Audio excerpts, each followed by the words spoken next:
Hey there everyone on YouTube. So I've made this video to document all the different things that I had to do to stand up and install my railroad signal that you see behind me here. Several years ago I worked out a deal with my local scrapyard to save this from their scrap pile, and at the time I didn't have anywhere to put it, so several years ago when I got it, my friend Victor allowed me to store it at his place until we were able to buy this house here out in the country, and I had room to put it up in the air like it is so we can display it and enjoy what it looks like. This video is going to document all the different things that I've done as far as like digging the hole and pouring the concrete, having my friend help stand it up and everything. The signal you see here is a Union switching signal, US&S R2, and it's got two heads on it, 3 lights on each head. Those color combinations of red, yellow, and green, the combinations of those, the aspects that it can display. It's a railroad traffic signal, if you want to consider it like that. As a train is going down the track, they take a long time to stop, so the railroad signals allow the train crew to have an idea of what's coming up ahead down the track. If they're going to be taking like a switch track or something like that, then it tells the engineer what to expect so he can start slowing down his train in an appropriate amount of time. And so these are being phased out on the Class 1 railroads, the different railroads around the United States, because they're old and parts, you can't get parts and anything like that for them. So they often will remove them from service, torch them up, cut them down into scrap metal. Every once in a while you can find a scrapyard that sees the value of history. This signal probably being in the neighborhood of 60 years old or more, from the 1960s. I believe it was used by the Chicago and Eastern Illinois Railroad in Vincennes, Illinois. I'm going to show you some pictures where the signal was still in service in Vincennes on the north side of the diamond between the north-south CE and D sub, I think is what it's called, and then the east-west Illinois sub. At the time it was in service in 2015 and before. So the following clips I'm going to explain how I did the work to get this up and going here. So we're going to get into that right now.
Alright, so let me show you how I'm drilling out my template for the anchor bolts for the signal mast here.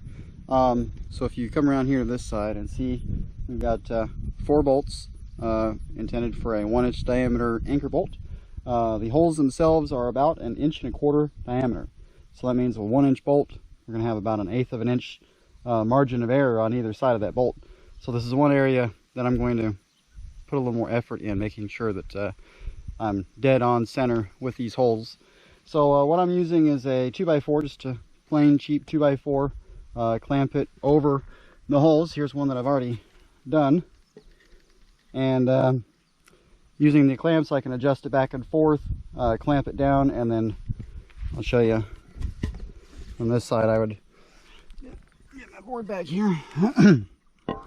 I would drill it from this side so that way we can get the holes perfectly center and adjusted. Then once I'm done with both of these, I'll clamp both of them on exactly where they are. And then I have a couple of other 2x4s and some screws. And those 2x4s will get screwed on there to hold the two other 2x4s with the bolt holes exactly where they need to be so they don't move. And then this can be set over our form, and then after the concrete's poured in there, the anchor bolts will go through the holes on these 2x4s, and then I'll lower it all the way down into the concrete and make sure it's all nicely centered in the hole. So that way my bolts will cure in the concrete exactly where they need to be, so then when we stand the mast up and put it down on the bolts, as long as I do everything perfectly, they will line up perfectly with the bolts, and I'll be able to bolt it all down, and it'll be a very good day then. So that's what I'm doing.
All right, I'll see if I can record some of this before my camera dies, because apparently I forgot to charge the battery.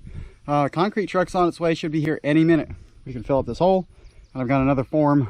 I guess if I got any leftover concrete, I'll put another signal up, hopefully. Anyways, got me a couple of lemonade here because it's very hot outside, and I'm exhausted. So anyways, if you look down here, you can see which way the tabs or the J's or whatever you want to call it, the angle part of the anchors are pointed. So I'm going to write an arrow on which way they're pointing. Say hi, Caleb. Hi. Caleb's helping tell me that he's thirsty. You're just gonna have to get something. I got the concrete truck coming right now. Whew. Anyways, I gotta draw these arrows on here, and then that way I know which way they're pointing, so as I try and get them set in the concrete, they will be pointing in the right direction. I got my PVC pipe here. I'm going to use as conduit for the wire after it's all set up. So I'll video a little bit whenever the concrete truck gets here. Okay, concrete truck just left. The delivery driver wasn't in the best of mood, so I didn't bother whipping out my camera and saying, hey, you want to be on YouTube?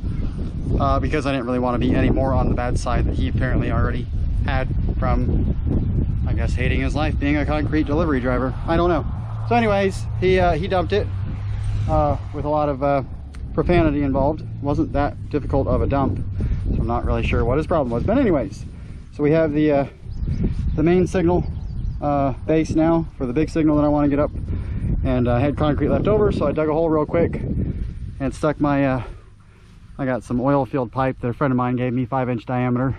It wasn't reusable in his line of work, and it was just in his way, so it'll work to put a signal head on or something like that. So I just dug a hole real quick and just embedded the whole thing in concrete. Wasn't too worried about that. And if we walk over here, the other one that I tried to throw together real quick while the concrete was still wet and I had a wheelbarrow full still, was another one. Of course, this one's not pretty because I didn't realize I was going to have that much concrete left over. I had 3 wheelbarrows full, and I think he still washed out some down the road. So anyways, I just threw this one together real quick so I could I got a really short mast with a base, and I didn't have time to make a template, so I just put in 2 bolts and some conduit real quick, so that you know, I can at least line up 2 bolts, eyeball that's pretty easy, and then I can have a signal out here at my workshop. So all right, so that's it for today because I'm really tired. I need to go get some liquid in me. Concrete's going to set up for a day. I'll pop the forms off, and then it's going to cure for about a week or so, and then I'll get the signal mast up. My neighbor's going to come down with their backhoe and help me stand it up, and then I'll put the heads on. So that'll all be part of this video, one big video, me explaining start to finish what I'm doing and how I'm doing it. It's just the way that I'm doing it, and it works for me. So see you in a couple days when this concrete cures. Well, it's another morning here, so I'm awake, and I came out this morning and pulled off the 2x4s that I was using to keep my bolts in the right position. So they came off real easy. I put my nuts back down on there. We'll adjust all that whenever I get the signal over here. So today I'm going to get the hacksaw and cut off the excess pipe there, and then I'm going to go ahead and use my sledgehammer there and knock off the rest of the form. So I'll go ahead and get started doing that now.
Alright, so when I got this signal, it they didn't intend to salvage it. It went to the scrapyard and it was going to get melted down, so they didn't handle it very gently. So some of the targets were a little bent up.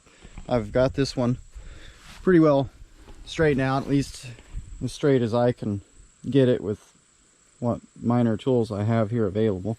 But it was bent, I don't know if you could see that crease mark right there. It was bent pretty good right there. I just put it on I had a steel pole laying around here, and I just put it on there, and I was able to use my foot and kind of reshape it back. The brackets were also bent. You can see I got them mostly straight, and I can show you kind of how I did that. We have monkey wrench here, pipe wrench, whatever you want to call it, and I managed to slide that onto one of these brackets here, and I was just able to use the leverage and bend it one way or the other with the pipe wrench like that. It gave me a lot of control over where the brackets straighten back out again.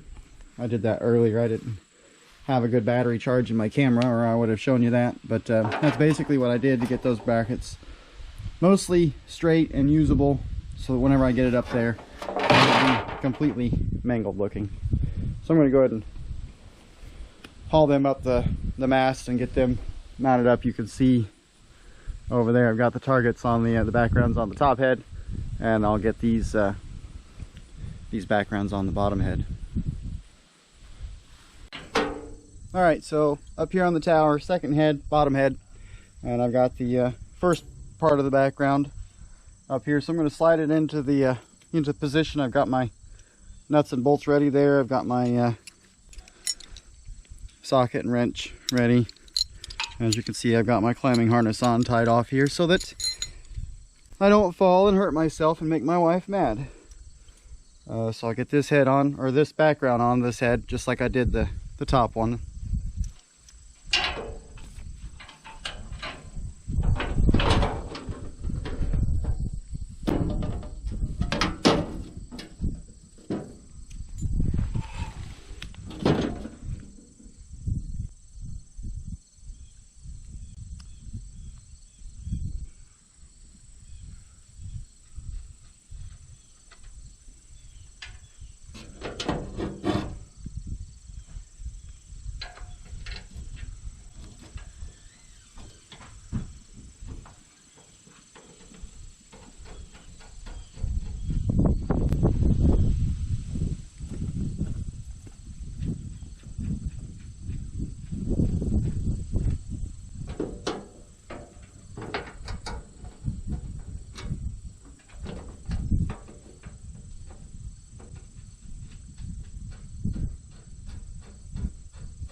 There's the first one.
Well, that's kind of the bad thing of doing this up here. It's not everything lines up the second go around.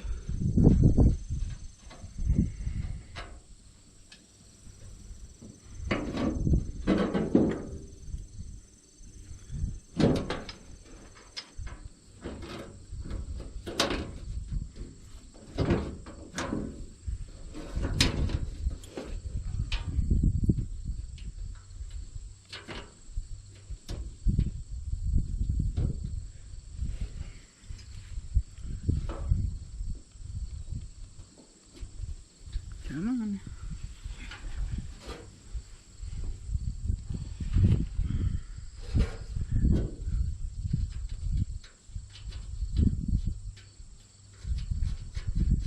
There we go.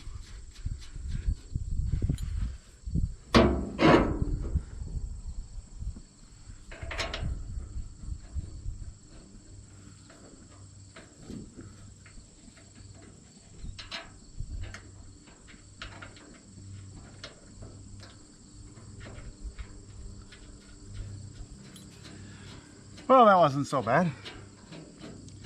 I'll just tighten up the rest of these bolts and then get to trying out the wiring.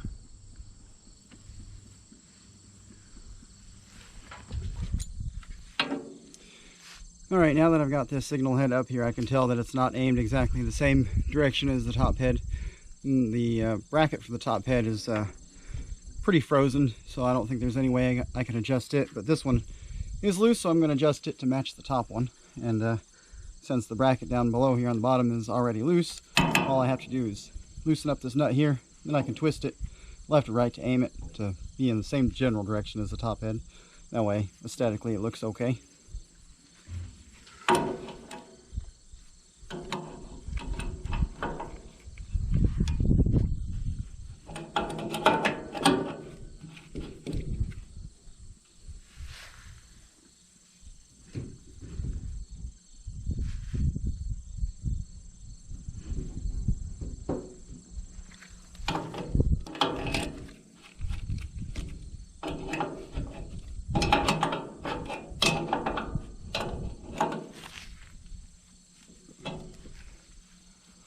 Good enough. No precision here. It's not FRA regulated. I'm not going to be directing any railroad traffic with it. So as long as it looks good from the ground is all I care about.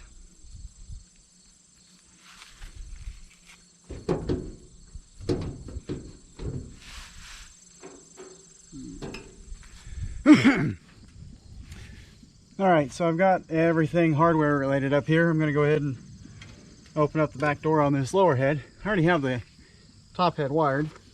I'm going to use the original wiring harness that was already inside the mast, and I just have to cut off the electrical tape that I was using to keep it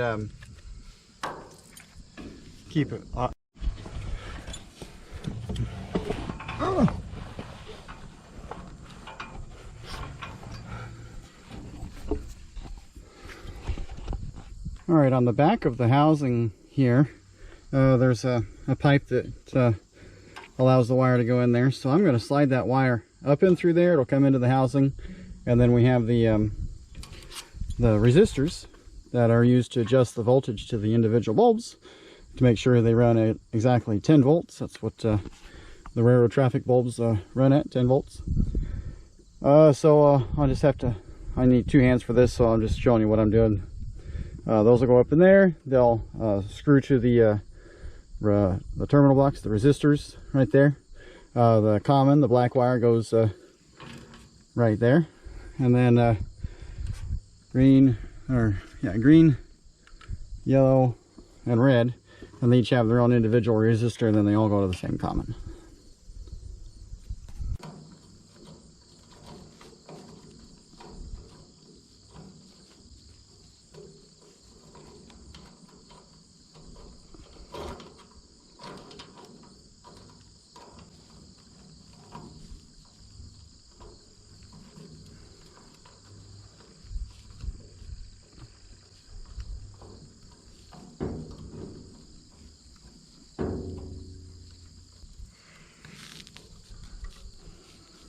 Okay.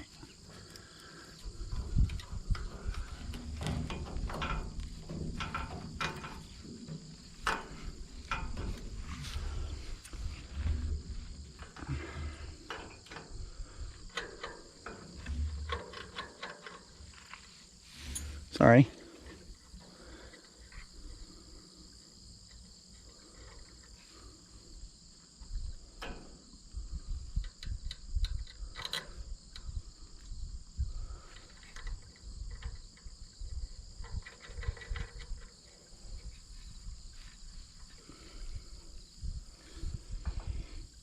Alright, so I'm going to match up the wires, the color of the wires, to the proper light that they're supposed to be wired to there. So it looks like it goes from left to right, it goes green, yellow, red. So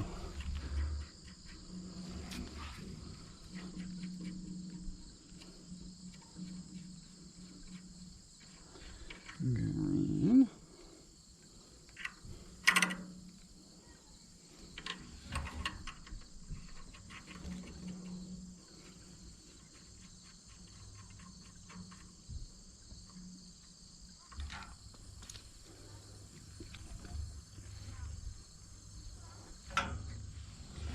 Alright, I'm going to explain it here.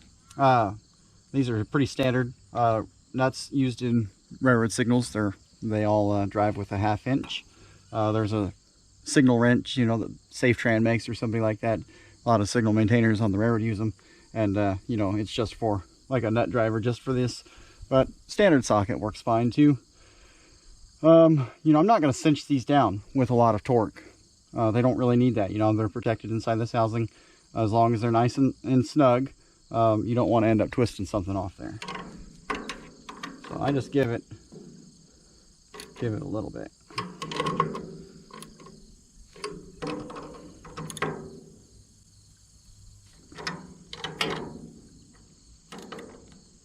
Okay.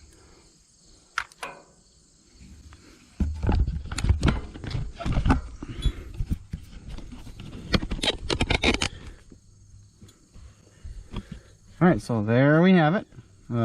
All 4 wires are connected to the spots where they're supposed to go.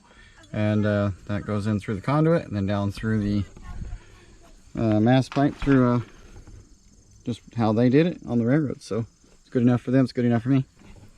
I can go ahead and close that up so I don't let any light through. And they've got a nifty little latch here that just screws on.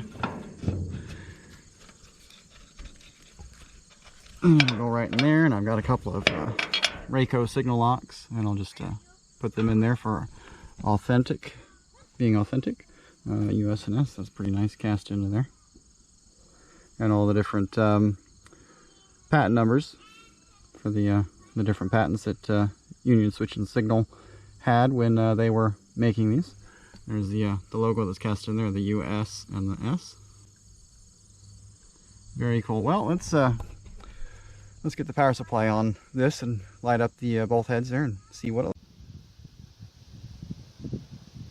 Alright, so the GoPro is dead, so I'm just going to use my cell phone. Here's the update of what I'm doing today. I've got my wire fisher here, wire tape, whatever you want to call it. Ran up in my conduit that's down on the ground there, so it's coming up through the signal mast and fished it out up top here.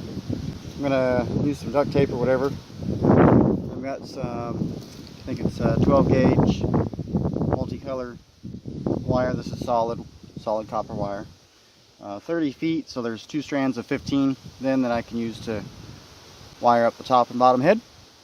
I'm going to duct tape those to the end of the wire and then fish them back down through the conduit, so that way that's ready for whenever I get my box here. Alright, so I'm starting in on the wiring here. It's hard to do this with holding the phone, so I'm just kind of doing it, and then I'll show you and talk about what I've done. I fished my wire through there with my fishing tape there. Got it in there. So I've started prepping the ends of the wire that's going to go on the terminal blocks here inside the junction box. And so we've got the terminals for the top head and then the terminals for the bottom head. I've already got the top head wired up here. You can see, hopefully you can see that. I think you can. Anyway, anyways. So I've got those wired up to the appropriate and matched up color, green to green, red to red, yellow to yellow. So I'm going to do the other side here for the bottom head now. If you look here at my wires, here's a finished one, the yellow. Oops, there we go. See how I've just kind of made it into a circle that fits right over the threaded stud for the terminal blocks. You want to start by stripping off about an inch or so of the insulation off the wire, and then just start to bend the wire over with some needle nose pliers, little as you go, and then eventually you'll get all the way down to where it's a nice round circle like that. That'll fit right over the stud. I'll just show you here real quick. Hopefully you can see this. And you'll want to put it on the stud in the direction that whenever you tighten down the nut, it'll suck it on there much better, much tighter, so it doesn't loosen up. So that'll be what you do there. Just slide it right over that stud after you pull the nut off, tighten the nut down, and that's all there is. That's all there is to it.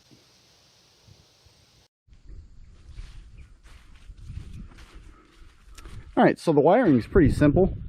What I've done is I'm using just some residential light switches for normal electric wiring like you might find in your house, and those were already set up for the thicker wire that I'm using here, the 12 gauge wire, so it was easy to just screw those to those light switches. I'm using a 3-way switch, so that way flipped in one direction it has one output, and flipped in the other direction has another output. And I'm going to set up put a wiring diagram on the screen right now and show you here what I'm talking about. So when you use a 3-way switch, you have one input and two outputs, or two inputs and one output, depending upon how you're wiring that up. And when the power comes in, you see from the positive to one terminal of the 3-way switch. Then by flipping the switch, you have two choices. In the case here, my first switch, I'm using the first output to go to red, and then the second output, I'm using that to feed the common of the second switch down the road, which then chooses the green and yellow. The reason I'm doing this is so that no matter what, I can always flip the switches and go straight to red from any indication I'm at. Then I could set my other color, say yellow, and then take it off of red, and then when we look at the signal, we can see that it went from red to double yellow. Also in the mix here, I have a switch that chooses between flashing and steady, so I can have a variety of different combinations of aspects. The flasher that I'm using is made by a company, I can't remember off the top of my head, but I'll put that in the description. I'll put a link to that in the description below. And it's a very simple, straightforward. You have the negative wire comes in to the circuit, and then one side of each of that circuit there, the left side and right side, come out. It's actually meant for a crossing flasher, which I'm using on my railroad crossing as well. It has a flash rate that's standard for the railroad, which is I think 44 flashes per minute. So it's significantly slower than, say, like a automotive turn signal relay. I know a lot of guys use that, and that works fine, but it is a little on the fast side. The wiring I'm using is 12 gauge 4-conductor wire, and it's already black within the green, yellow, and red positive conductors there. So I'm using 2 runs of that to go from here through the conduit, down through the ground,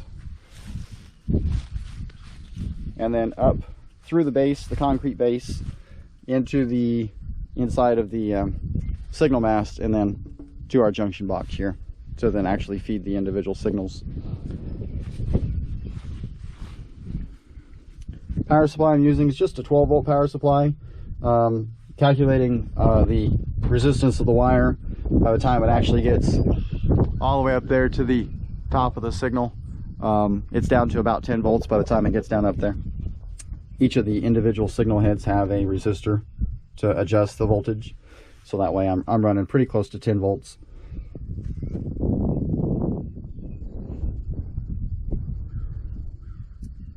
Okay, I'm going to set up the camera and show you the different aspects that we can create with our toggle switches here that are appropriate to the railroad that I enjoy following, which is Union Pacific. Yes, even though I know this is a CNEI signal that ultimately came from a CSX line, I still do my color combinations the same as what Union Pacific would use, so that's what we're going to use on this video.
Okay guys, that's it for this video. It was a lot of work to get this signal up here and up on display, but I did have a lot of help getting that done. Appreciate my friend Victor for storing the signal for me for several years while we waited to get a place out in the country. Appreciate my father-in-law for letting me use his pickup truck to go to the scrapyard to get it. Appreciate my neighbors down the road, David and Gloria, for bringing the backhoe down and helping me stand the signal mast up. And appreciate my friends Garth and Zach for letting me use their pictures of the signal in service from Railroad Picture Archives there. It was a lot of work to put the signal up, but you know, it's definitely well worth it, and the results turned out pretty amazing. I'm happy with the way we've got it up there. Wouldn't mind having some kind of automated controller for the lights, but the toggle switches work fine for now, so I'll probably just keep that on there for now. If you have any questions, leave them in the comments down below. Please subscribe to my channel. Appreciate all the subscribers. Like the video, share it with your friends, and we'll see you on the next adventure.